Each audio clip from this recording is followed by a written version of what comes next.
Bueno, muy bien. Domingo, 7:30 de la noche, la mejor manera de cerrar una gran semana con Club de Lectura de Mis Propias Finanzas.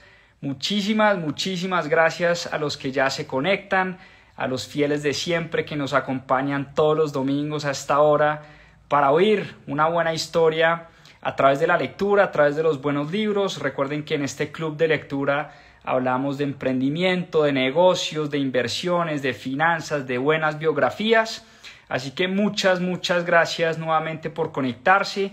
A los que se conectan por primera vez, esto es un ejercicio que venimos haciendo hace ya más de 70 semanas, donde leemos un libro todas las semanas y tratamos de aprender, tratamos de extraer los mejores mensajes de grandes emprendedores, grandes empresarias, de finanzas, de inversiones, de biografías, de cosas que podemos aplicar a nuestra vida, ya sea o para mejorarla a nivel salud, a nivel personal o en nuestros negocios, qué estrategias podemos utilizar para crecer, mejorar nuestros negocios. Hoy vamos con un libro espectacular. Antes que nada vamos con el uniforme de siempre, nuestra camisa que nos regaló Books de Nadie Lee. Disparen ahí corazoncitos si les gusta la camisa, el uniforme del Club de Lectura de Mis Propias Finanzas. Hoy vamos con una gran historia, un gran libro, un método espectacular. Así que mucha atención, emprendedores, emprendedoras, intraemprendedores, personas que quieren montar negocios, empezar negocios. Hoy vamos con un libro que nos va a ayudar muchísimo a tener un método. Este libro en español se llama El Método Lean Startup o The Lean Startup en inglés, y lo escribe un emprendedor serial llamado Eric Rice. Bueno, muy bien, entremos en materia porque este libro tiene mucha carne, tiene muchísimo contenido, tiene muchísimas estrategias. Yo siempre recomiendo, si pueden, si no, no es una obligación, por supuesto que no. Si tienen papel y lápiz para anotar, yo siempre rayo todos los libros que leo, tengo aquí mis notas al pie. Me gusta mucho anotar y si a ustedes les sirve o algunas estrategias para que se les quede mejor en la cabeza, importante, esferito, lápiz, cuaderno o en el mismo computador si quieren tomar las notas. Bueno, hablemos un poquito del autor. ¿Quién es Eric Rice? Eric Rice, como les decía, es un emprendedor serial, además es un escritor muy conocido y es el fundador de esto que llamamos el Lean Startup, el sistema o el método de Lean Startup. Eric Rice trabajaba en un emprendimiento llamado Invu y en ese emprendimiento, o estando trabajando en ese emprendimiento, de hecho, perdónenme un segundo, voy a poner acá el título del libro porque hay gente que apenas está entrando y lo vamos a fijar acá de una vez. El método Lean Startup de Eric Rice. Y voy a fijar acá mi comentario para que quede acá fijo. Espérenme un segundito, muchas gracias ahí por su paciencia, listo. Ahí ya quedó piñado el comentario para la gente que vaya entrando. Como les decía, Eric Rice, trabajando en esta startup de Invu, se enamoró de la disciplina japonesa, sobre todo de la disciplina que aplicaban o que aplican hoy en día en Toyota, la marca de automóviles, de vehículos, y el famoso proceso de mejoramiento continuo, el famoso proceso de Kaizen. Mucho se ha escrito sobre los métodos de Toyota, sobre ese método japonés. Recuerden que Japón, por allá en los años 70-80, se convirtió en la fábrica del mundo. Era el país que producía o que hacía los productos de mejor calidad, aún hoy todavía, aunque pues ya Estados Unidos, China, Alemania le vienen pisando los talones a Japón, pero fue mucho lo que se aprendió de Toyota y de los japoneses del mejoramiento continuo. Eric Rice fue una de esas personas que se enamoró de los japoneses, se enamoró de ese proceso de mejoramiento continuo y decidió, a raíz de su experiencia como emprendedor y juntando estas metodologías japonesas, decidió crear un sistema que le ayudara a muchos emprendedores de todo el mundo a sacar sus negocios adelante. Ese sistema o ese método se llama el método Lean Startup y es el método que Eric Rice explica a través de este libro. Y empecemos por hablar de la definición que tiene Eric Rice de qué es una startup, qué es un emprendimiento. Y dice Eric Rice lo siguiente: una startup es una organización dedicada a crear algo nuevo bajo condiciones de extrema incertidumbre. Vuelvo y repito la definición de startup. Una startup es una organización dedicada a crear algo nuevo bajo condiciones de extrema incertidumbre. Y por eso las startups funcionan tanto para el famoso emprendedor de garaje que decide retirarse de la universidad o a veces sale de la universidad a emprender, funciona, como también para la persona o las personas que están tratando de sacar proyectos interesantes en una empresa, en una multinacional, en una gran compañía, o incluso funciona también para la persona que quiere empezar un negocio de cero.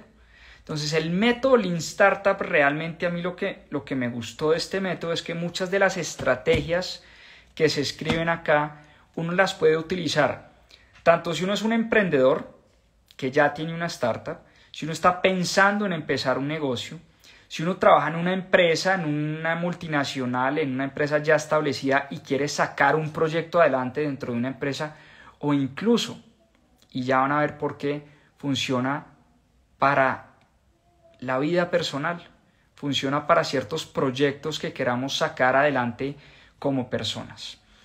¿Y cómo empieza Eric Rice hablando de este método? Dice, miren, un emprendedor, en vez de demorarse meses haciendo y escribiendo planes de negocios y haciendo modelos de Excel y presentaciones de PowerPoint y demás, eso es bien importante, pero este método Lean Startup es un llamado y le ofrece a los emprendedores y las emprendedoras una metodología para estar revisando continuamente su visión como emprendedores, sus ideas de negocios, para adaptar esas ideas rápidamente y cambiar si es necesario.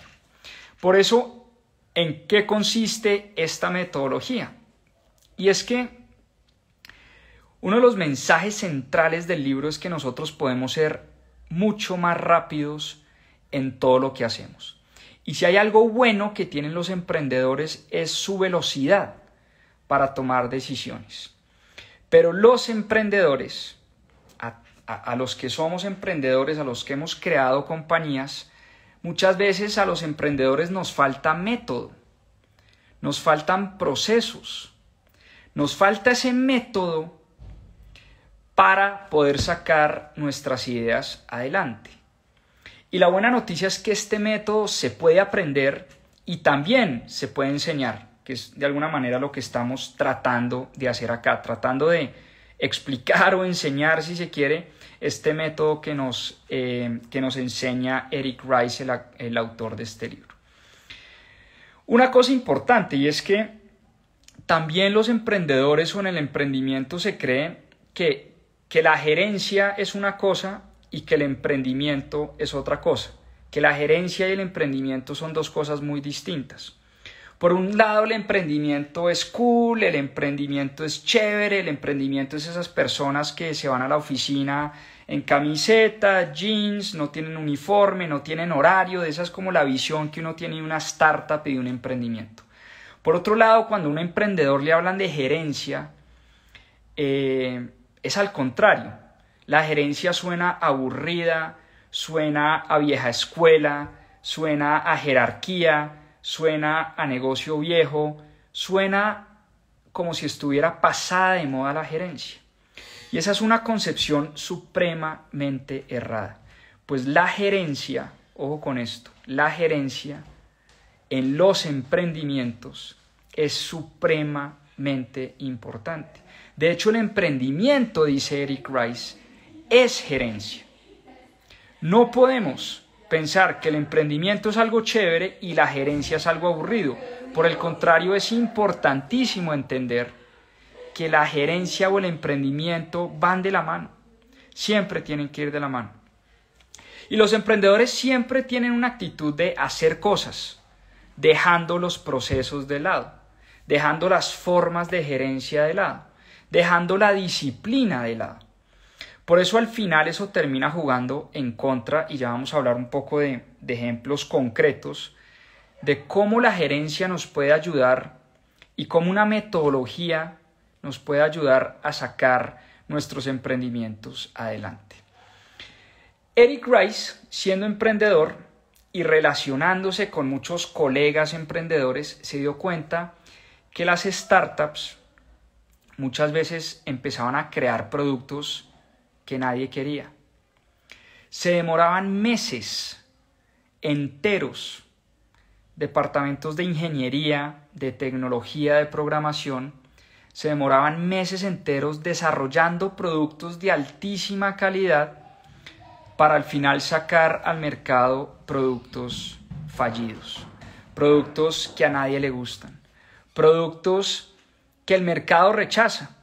Y por eso los emprendedores siempre nacen con una visión de negocio, pero el objetivo principal o uno de los objetivos principales de las startups tiene que ser conocer rápidamente qué es lo que quieren sus clientes potenciales. Esto es muy importante, porque muchas veces nos demoramos mucho sacando al mercado nuestros productos, lanzando nuestras ideas, y por eso, por estarnos demorando haciendo planes, haciendo Exceles, haciendo PowerPoints, tratando de sacar el mejor producto posible, al final terminamos sacando algo que el mercado no estaba buscando.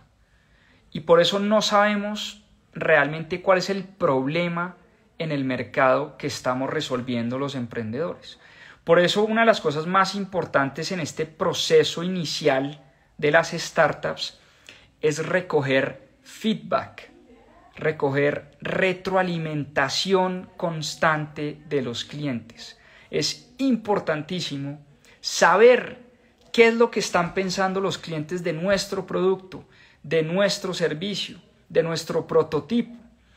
Y este proceso se llama el circuito del feedback de información. Y uno de los mensajes centrales de este libro es ese principio, ese circuito de feedback que se basa en 3 cosas principales para que tomen nota. La primera es crear cosas, crear productos, crear empresas, crear servicios. La segunda es medir lo que estamos creando. Medir qué es lo que está pasando con lo que estamos creando, con lo que estamos sacando al mercado. Y finalmente, y tal vez de las más importantes, es aprender sobre ese feedback, esa retroalimentación que nos está entregando el mercado. La función principal de una startup es aprender todo el tiempo. Hay que hacer experimentos validados. Las startups tienen ideas, o los emprendedores tienen visiones e ideas de negocios, pero este proceso se trata de tener hipótesis y poder probarlas rápidamente con distintos experimentos. Es algo muy parecido al famoso método científico. Cuando uno tiene una hipótesis que quiere probar, lo primero que uno hace con esa hipótesis es experimentar y tratar de probar esa hipótesis. Es muy similar a lo que pasa en las startups. Las startups, ¿qué tienen que hacer? Sacar y lanzar rápido sus productos, sacar y lanzar rápido sus servicios al mercado, recoger retroalimentación y recoger feedback de los clientes, estar en constante contacto con los clientes. Y todo eso que nos van diciendo los clientes, todo ese feedback y esa retroalimentación que vamos recogiendo de los clientes, la vamos utilizando a nuestro favor. Vamos aprendiendo esa retroalimentación y de esa manera vamos mejorando, vamos cambiando, vamos pivoteando o vamos creciendo en la dirección correcta. Eric Rice dice que mientras él estaba trabajando en Invu como ingeniero, se dio cuenta que después de 6 meses, óiganme bien, ellos tenían un departamento de ingeniería y ese departamento de ingeniería se demoró 6 meses de trabajo arduo, trabajo intenso para sacar un producto. Y cuando sacaron ese primer producto al mercado, se dieron cuenta que el mercado no quería ese producto. El mercado no descargaba esa aplicación. El mercado no pudieron tener buen feedback porque eran muy pocas las personas que estaban utilizando el producto de la empresa de Eric Rice. Por eso era muy difícil aprender, porque como se habían demorado tanto y sacaron un producto que el mercado no quería y un producto por el que trabajaron por tanto tiempo, al final fue un método fallido, fue un proceso fallido. Y fue en ese momento que él tuvo la gran revelación que las startups primero no se pueden demorar 6 meses en sacar sus productos al mercado. Lo que tienen que hacer las startups es lanzar muy rápido y aprender rápido. Ese es el objetivo principal del método Lean Startup. Se trata de entender, primero, qué es lo que quieren mis clientes. Se trata de fallar rápido. Si vamos a fallar, fallemos lo más rápido posible. No nos demoremos en fallar. Se trata de recoger ese feedback, esa retroalimentación, aprender de esos resultados que estamos midiendo, esa retroalimentación, medir esos resultados y tomar decisiones al respecto. Es importantísimo, obviamente, mientras en la medida en que uno aprende, uno va tomando decisiones. Y por eso la experimentación constante también es muy clave, es muy importante. Y la pregunta que nos tenemos que hacer como emprendedores o como personas que queremos sacar proyectos en nuestras empresas es: ¿cómo hacemos para construir un negocio sostenible alrededor de mi visión? Porque todo emprendedor tiene una visión. Todo emprendedor quiere resolver de alguna manera un problema. Y acá lo hemos dicho muchas veces. El mundo está lleno de problemas. Lleno de problemas. En el mundo hay falta de educación, hay falta de agua potable, hay calentamiento global, hay violencia intrafamiliar, hay violencia sexual, hay desigualdad de género, hay desigualdad de oportunidades. El mundo lo que tienen son problemas por resolver. Y los emprendedores y las emprendedoras por excelencia son esas personas que salen al mundo y se levantan todos los días a tratar de resolver esos problemas. Pero es muy importante, porque el mundo no solo está hecho de palabras bonitas, es muy importante pensar cómo hacemos para construir negocios sostenibles alrededor de esos problemas que queremos resolver. Esos problemas y esas soluciones tienen que ser sostenibles desde el punto de vista de negocio, porque si no va a ser muy difícil que esas soluciones perduren. Y para mí uno de los mejores ejemplos de aplicación de este método Lean Startup, que de hecho es un ejemplo que da el autor en su libro, es este de Zappos. No sé si conocen, han visto, han comprado, si de pronto estuvieron cuando hicimos el club de lectura sobre Zappos, sobre este libro de Delivering Happiness. Zappos no solo tiene una cultura espectacular, y este libro es de la cultura de Zappos, sino que además la génesis y el origen de Zappos es realmente fascinante, porque es uno de los mejores ejemplos de Lean Startup que yo conozco. Y es que su fundador, antes de montar un e-commerce, de tener inventario, de arrendar locales, de contratar gente, todas esas cosas que uno hace cuando va a montar una tienda de zapatos, en este caso Zappos es un e-commerce de zapatos, pues el fundador de Zappos, antes de hacer todo eso, antes de montar el e-commerce, tener inventarios, comprar zapatos, arrendar locales, contratar gente, lo que hizo fue visitar varias tiendas de zapatos y con su celular tomó unas fotos. Y esas fotos las montó en una paginita web súper sencilla. Y con esas fotos, sin inventario, sin gente, sin zapatos, sin absolutamente nada, solo con unas fotos y una página web que creo que programó en 15 o 20 minutos, montó las fotos a su página web y empezó a vender sus zapatos a través de la página web. Él lo que quería probar era si la gente estaba lista para comprar zapatos por internet, para comprar zapatos a través de su página web.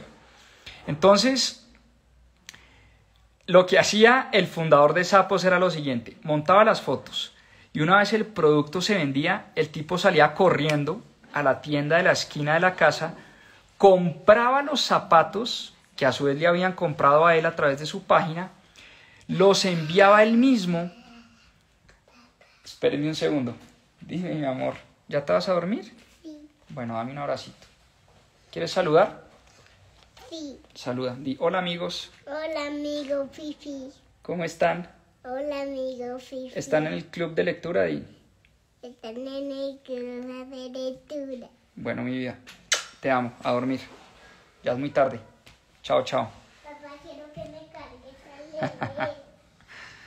Bueno, perdona ahí por la intervención. Esta es hora crítica aquí para la familia. 3 hijos ya hay en esta familia, así que domingo en la noche se pone dura la cosa. Pero bueno, seguimos acá con Club de Lectura, como dice Jero. ¿En qué iba? En la historia de Zappos, ¿no? Perdí el hilo. Iba en la historia de Zappos. El tipo, ¿qué hacía el fundador de Zappos? Vendía los zapatos y una vez se vendían los zapatos, él salía corriendo a la tienda a comprar esos zapatos, él los empacaba y él los enviaba.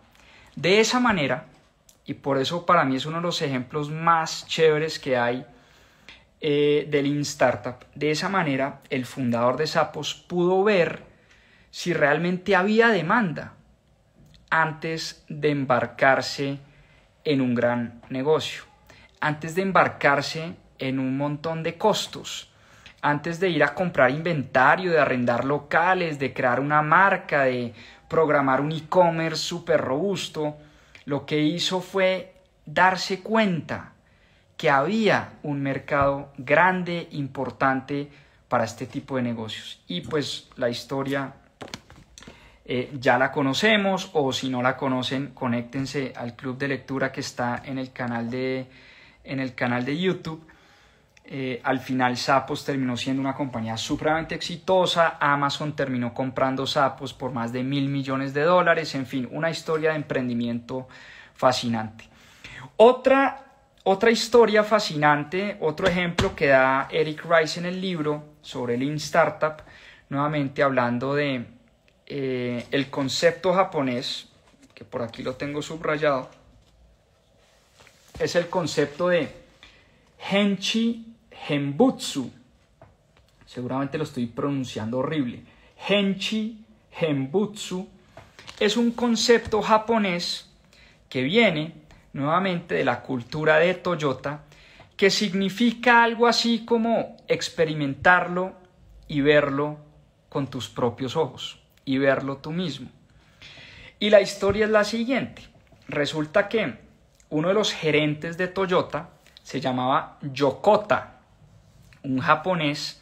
Estaba encargado del Toyota Sienna, que era una minivan familiar, una minivan para familias, y era la Toyota que iban a lanzar en el mercado americano, o que llevaban lanzando un año, pero las ventas no respondían, y él quiso ver con sus propios ojos, ¿no?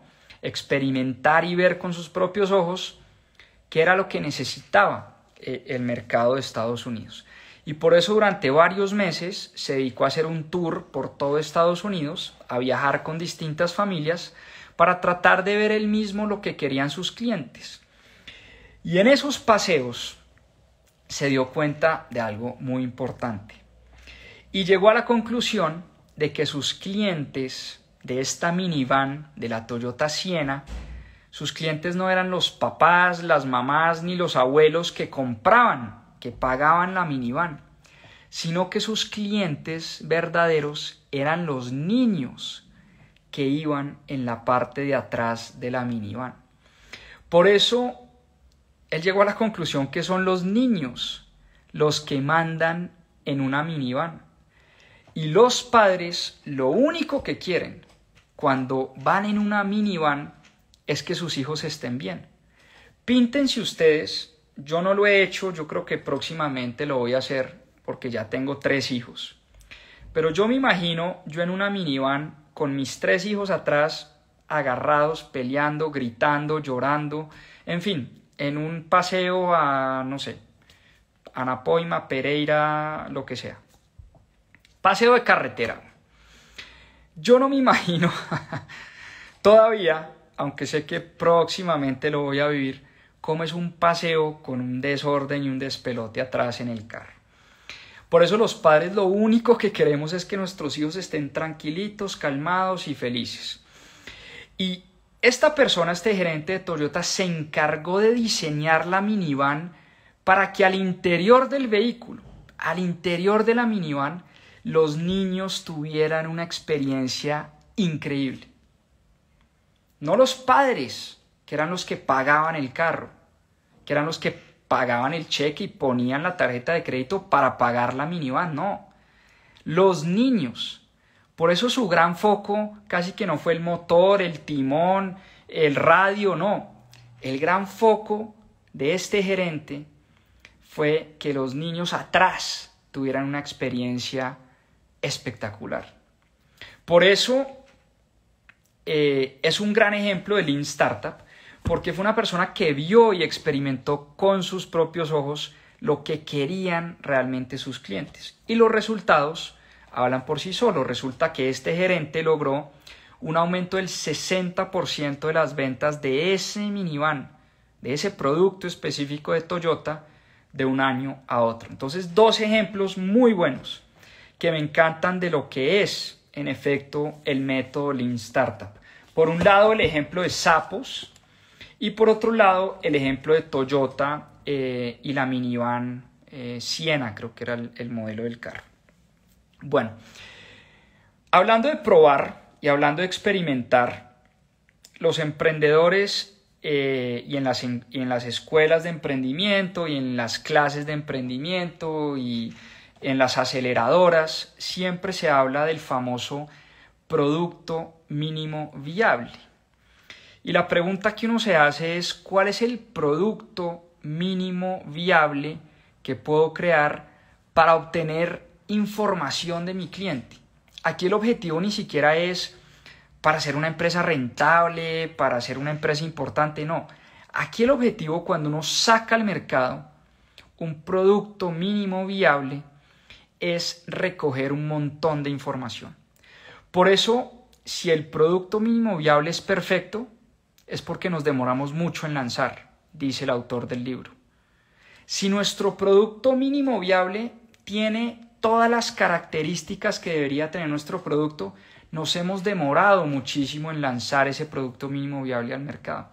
La idea del producto mínimo viable es lanzar rápido, probar rápido y poder recoger esa información. Y hay muchas formas de salir al mercado, fallar rápido y crear esos productos mínimos viables. Y les voy a hablar de 3 formas de las que habla Eric Rice en su libro. Primero, las famosas landing pages. ¿Qué es una landing page? No es una aplicación, no es una página web súper robusta que me demoré 2 años en programar. No tiene todas las características y todos los features de mi producto. Una landing page simplemente puede llegar a dar información de mi producto. Y a través de una landing page de mi producto o de mi servicio, yo puedo recoger datos, puedo recoger clientes, puedo recoger encuestas, puedo ver cuánta gente visita mi landing page y puedo tratar de entender qué tanto apetito hay en el mercado por mi producto o por mi servicio. Ese es un ejemplo clarísimo. Las landing pages, muy de moda, sirven mucho para recoger esos datos. Segundo, y es una idea que implementó Dropbox. Dropbox, una startup muy exitosa, sacó un video. Hizo una página web y en su página web puso un video de cómo sería Dropbox en el futuro. Ni siquiera habían empezado a desarrollar la aplicación, que era una aplicación de almacenamiento de datos en la nube, de documentos, datos, videos, en fin. Y Dropbox lo que hizo fue un video explicándole a la gente cómo sería el producto de Dropbox, cuáles son las características principales que tendría ese producto de Dropbox. Y en ese video, al final del video, dejaron un espacio para sacar una lista de espera. Una lista de espera para el momento en el que realmente lanzaran el producto. Y de lo que se dieron cuenta fue que miles de personas se inscribieron a la lista de espera. Por eso Dropbox, sin programar, sin tener nada, sin tener producto, solamente un video explicativo, logró entender que había un mercado potencial interesante, con una lista de espera. Entonces esa es la segunda forma de sacar un producto mínimo viable al mercado. La tercera forma es un método que el autor llama el método del mago de Oz. ¿Y qué es el mago de Oz? Es tratar de hacerle creer a nuestro cliente o a nuestro usuario que está tratando con un producto y con un servicio supremamente automatizado. Y me acordé de una anécdota de un amigo que trabaja en una startup colombiana. No voy a decir el nombre de la startup, pero me decía, uno de los productos de esas startups pues tenían unas líneas de crédito para motos y para carros, en fin.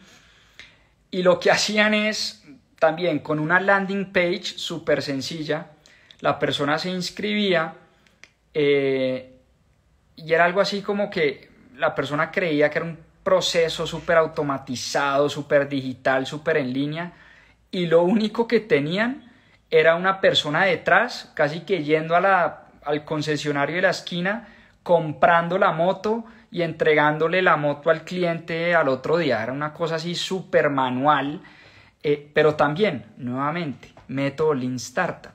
Lo único que quería probar esta persona que estaba al frente de esa línea de negocio era si había un apetito antes de ponerse a programar. Entonces el método del mago de Oz es, de alguna manera, hacerle creer al cliente, hacerle creer a la persona que está detrás de la pantalla o detrás del computador, creer que el producto es súper digital, súper automatizado, antes incluso de automatizar y digitalizar el proceso y el producto. ¿Y eso qué nos permite?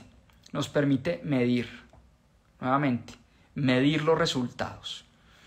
Pero hablando de mediciones, hay que también enfocarse en las mediciones o en las métricas que realmente valen la pena, que nos dicen cosas importantes. Y hay que evitar, y esto es algo que nos cuesta mucho, sobre todo a los emprendedores de hoy en día, las famosas métricas de vanidad, las vanity metrics, las métricas que lo único que hacen es inflarnos el ego, inflarnos el pecho, pero que al final muchas veces, no digo que siempre, pero muchas veces no aportan nada, no nos dicen mucho. ¿Cuáles son algunas métricas de vanidad por las que nos gusta sacar pecho a los emprendedores, pero que muchas veces no dice si hay un negocio interesante o no? Una que nos encanta, número de trabajadores en la empresa. Mi startup tiene 100 empleados. Bueno, eso Eso no me dice nada, eso no me dice si la empresa está siendo eficiente, si no. Lo único que me dice es que sí, es una máquina de generación de empleo importantísima y por eso infla nuestro ego, nos hace inflar el pecho, pero al final en términos del negocio el número de empleados puede que a veces nos diga cosas, pero puede que no. El número de likes de una publicación. A veces nos ponemos felices y eso nos despierta un par de endorfinas en el cuerpo cuando vemos que la gente nos pone corazoncito, like, comentario, pero muchas veces es una métrica de vanidad. Número de seguidores, también. ¿Qué tanto nos dice a nosotros el número de seguidores en nuestras redes sociales? Puede ser una métrica muy importante, no digo que no, pero también puede ser una métrica de vanidad. El número de likes, el número de trabajadores, el número de seguidores es lo que el autor llama las famosas vanity metrics, que no nos dicen mucho con relación a nuestro negocio. ¿Cuáles son las buenas métricas? Por el contrario, las métricas que sí nos pueden ayudar a entender mejor nuestros negocios. Métricas de engagement, métricas de conversaciones que estamos teniendo con los clientes, métricas de nuevos usuarios que estamos adquiriendo, métricas de recompra. Esa es una métrica importantísima. ¿Cuántos de los usuarios que nos compraron una vez nos están volviendo a comprar? Esas cosas hay que medirlas. Métricas, esta es de doble filo, de crecimiento en las ventas. Esa puede ser de vanidad o puede ser una métrica que me está diciendo algo importante. Ojo con esa. Métrica, por ejemplo, de costo de adquisición. ¿Cuánto me está costando realmente adquirir un cliente nuevo? Eso es una métrica importantísima para mi negocio. Muchas veces las startups, por ejemplo, medimos el ROAS, que eso es un término supremamente rimbombante, que es el Return on Ad Spend, que no es otra cosa que cuánto nos estamos gastando en publicidad y cuántos dólares o cuántos pesos colombianos o pesos mexicanos nos está regresando a nuestra compañía. Entonces, por cada dólar que yo invierto, se me devuelven $10 a mi empresa. ¿Ok? Yo tengo un ROAS de 10 veces, de 10x. Eso es una métrica supremamente importante. Métricas de rentabilidad, importantísimas. A las startups se nos olvidó la rentabilidad. Eso me parece gravísimo. Hay un libro que yo le recomiendo a toda persona que monta una nueva startup, que lo tengo por acá. Se llama La utilidad es primero, Profit First. ¿Dónde está? En fin, se me perdió. Ahora lo encuentro. Pero a los emprendedores se nos olvidó que tenemos que ser rentables. Nos dejamos llevar por la famosa métrica del crecimiento. Y ya vamos a hablar del crecimiento. Porque una vez empezamos a medir y a entender esas métricas, podemos tomar mejores decisiones. Porque una vez escogemos cuáles son las métricas más importantes de nuestro negocio, esas métricas nos pueden ayudar, ya sea a cambiar nuestro modelo de negocio, a seguir intentando por ese lado, a perseverar o lo que se dice, o como se dice, en el mundo y en el ecosistema del emprendimiento, a pivotar. Pivotar no es otra cosa que cambiar el rumbo de la empresa. ¿Qué tanto estamos avanzando? Porque eso nos permite decidir si vamos a pivotar rápido, si cambiamos o si fallamos rápido. Les doy mi caso personal. Yo en el año 2019 monté una compañía de energía solar. Obviamente cuando uno monta una empresa, uno la monta con toda la ilusión del mundo, con todas las ganas del mundo, con la visión ¿no? Y para mí la energía solar sonaba súper sexy, súper bonito, calentamiento global, estoy resolviendo un gran problema, le voy a llegar a muchísimos clientes y empecé con ese gran sueño a vender energía renovable, a vender techos solares a fábricas, a empresas, a compañías, a colegios, a hospitales. Y al cabo de un año, más o menos, yo me había dado cuenta que esta empresa no iba para ningún lado. Llevábamos un año trabajando. Trabajo duro, trabajo intenso, trabajo fuerte. Pero rápidamente me di cuenta que esa empresa no iba para ningún lado. Y aún así, sabiendo que no íbamos para ningún lado, no cambié el rumbo, no hice ningún pivot y me demoré muchísimo en tomar la decisión de cerrar la compañía. Fallar rápido. Cuando nosotros emprendemos negocios nos estamos exponiendo al fallo. Eso es una de las cosas naturales de los emprendimientos. La posibilidad latente y la probabilidad alta de fallar. Yo sabía que esa empresa no iba para ningún lado y aún así, por vanidad, por miedo, porque el ego me jugó en contra, no supe tomar esa decisión y me demoré 2 años más.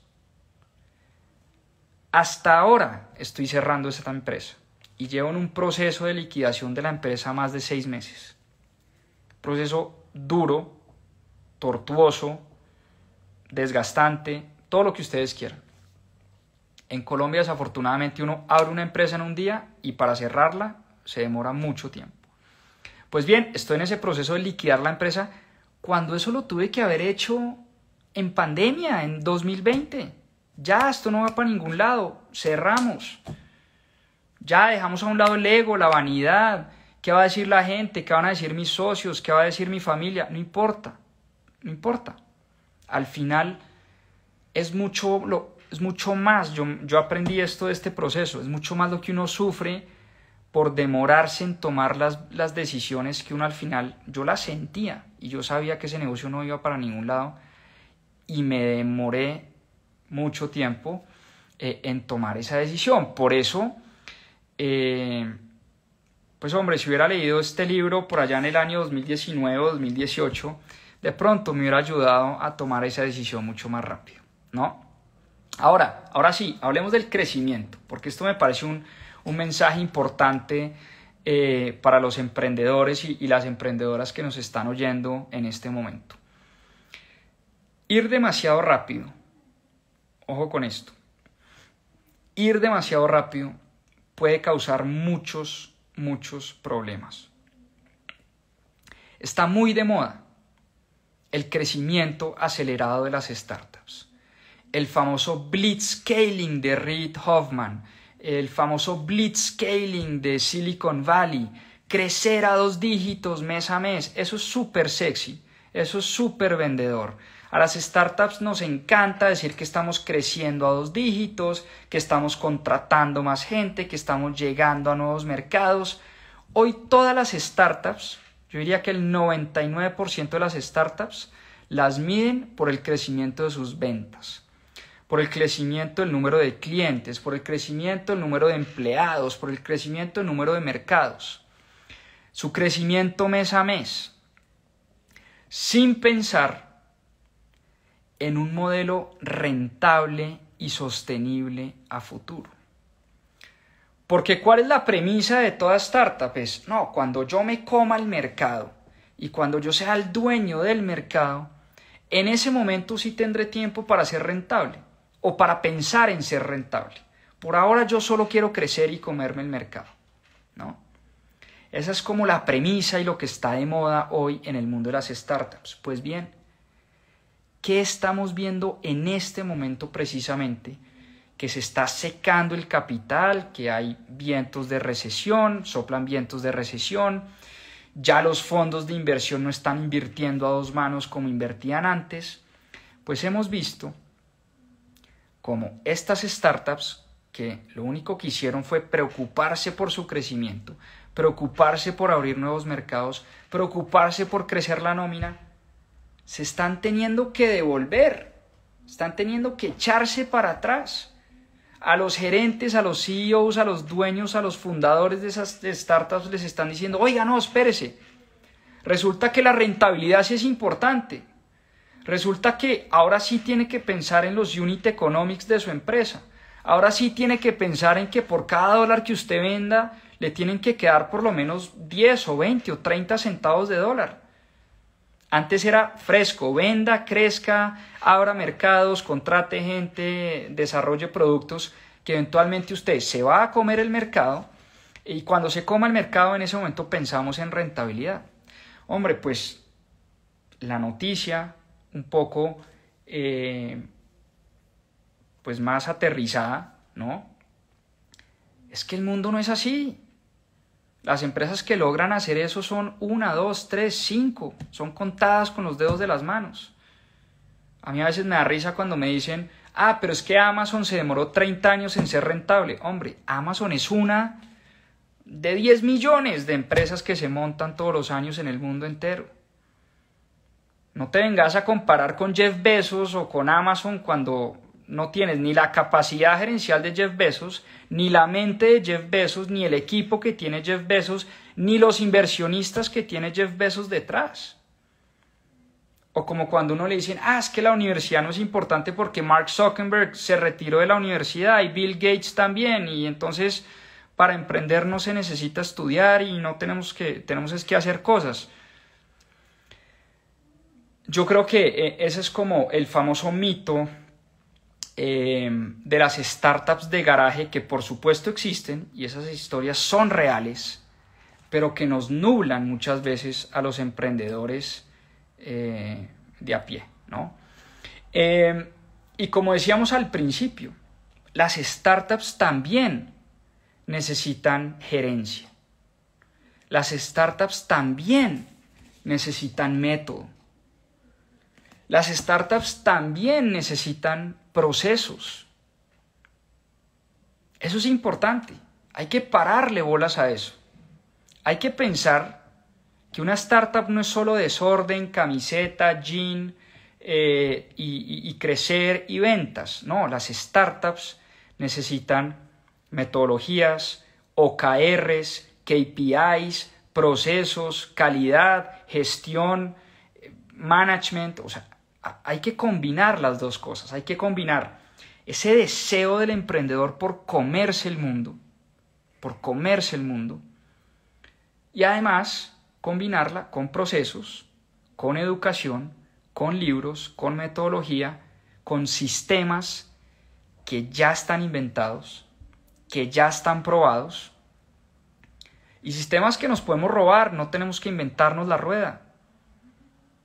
El próximo mes vamos a hablar incluso de un sistema que existe y es fascinante, que es el sistema de los OKRs, Objective and Key Results. El sistema que se inventaron en Intel y que lo copió y lo extrajo John Doerr, autor del libro de los OKRs, Mide lo que importa, Measure What Matters. De ese libro vamos a hablar el próximo mes en Club de Lectura. Pero hay sistemas, hay metodologías, hay cosas que uno puede robarse, como esta del método del Lean Startup. Y una última cosa, ya para ir cerrando, que es una cosa que me gustó mucho del libro, es preguntarse los 5 porqués, los 5 whys. Hacerse la pregunta de por qué 5 veces, muchas veces es la forma de encontrar la respuesta a muchos de los problemas personales, familiares, empresariales, a nivel de negocio, etc. Y me acordé mucho de mi hijo mayor, el que ustedes acaban de ver, que se metió aquí al live en la mitad de la conversación, Jerónimo. Jerónimo está en una edad, en esa edad de exploración, y Jerónimo me pregunta por qué, no 5, 10 veces seguidas. Es una cosa dificilísima de manejar. Porque cuando un hijo te pregunta por qué, seguramente los que son padres y me están oyendo entienden de lo que estoy hablando. Mi hijo me dice, papá, yo le digo, Jero, no sé, vístete que nos vamos al jardín. ¿Por qué? Porque hoy tienes que estudiar. ¿Y por qué, papá? Porque estudiar es importante. ¿Y por qué estudiar es importante? porque te enseña muchas cosas que te van a servir mucho en la vida. ¿Y por qué me enseña cosas? ¿Qué cosas? No, pues te enseña a leer. ¿Y por qué leer es importante? Y me pregunta 10 veces. ¿Por qué? Y llega un momento que uno empieza a sentir ese desespero, y es uno de los retos para mí más duros de la crianza. Es tratar de aguantar y nunca matarle esa curiosidad. Dicen los expertos que lo peor que uno puede hacer es decirle al hijo porque sí, ¿no? Ya, porque sí, porque yo digo. Al revés, los hijos están en una etapa de experimentación y uno no puedes matarles esa curiosidad. Y si te preguntan 10 veces por qué, pues hombre, hay que responderle 10 veces por qué. Pues esa misma metodología, que yo la llamo la metodología de Jerónimo, preguntar por qué muchas veces, nos puede ayudar a encontrar los problemas o la causa raíz de los problemas de nuestros negocios y de nuestra vida. Y como les digo, este método Lean Startup, funciona mucho para la vida, digo yo. ¿Por qué me siento tan cansado? No, porque es que no estoy durmiendo bien. ¿Y por qué no estoy durmiendo bien? No, porque me estoy acostando muy tarde y estoy muy estresado. ¿Por qué estás tan estresado? No, porque tengo demasiado trabajo en la oficina. ¿Y por qué tienes tanto trabajo en la oficina? Porque me cuesta delegar. Entonces, fíjense que la causa raíz de uno estar cansado, estoy inventando aquí un ejemplo en caliente, puede ser un ejemplo chimbísimo y malísimo, pero para que ustedes me entiendan el concepto. Uno puede estar cansado, pero en la medida en que uno se pregunta por qué 4, 5, 6 veces, acabamos de encontrar la respuesta. Es que no sabemos delegar y estamos haciendo el trabajo solos y no confiamos en nuestro equipo. Si supiéramos delegar, en este ejemplo malo que les estoy dando en caliente, si supiéramos delegar, podríamos entregarle a las demás personas responsabilidades importantes, liberarme un poco más de tiempo, llegar a mi casa más temprano, acostarme más temprano, dormir ya no 6 sino 7, 8 horas, y al dormir 8 horas me voy a sentir menos cansado, ¿no? Entonces fíjense que uno a veces dice, ¿por qué me siento tan cansado? Y la respuesta termina siendo porque no sabes delegar y no confías en tu equipo de trabajo. ¿Me explico? Lo mismo pasa en las compañías, en las empresas.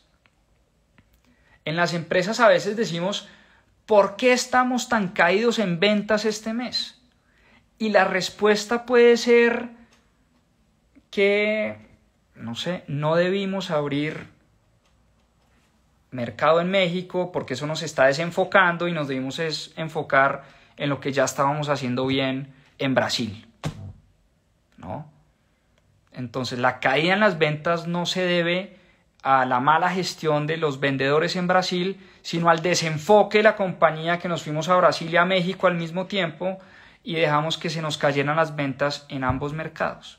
¿Me explico? Entonces, a medida que uno se va preguntando ese por qué, pues uno va encontrando las razones o las causas raíces de los problemas. Por eso este puede ser un gran ejercicio para preguntarnos si las cosas van bien en nuestra vida o van mal, si las cosas van bien en nuestro negocio o van mal.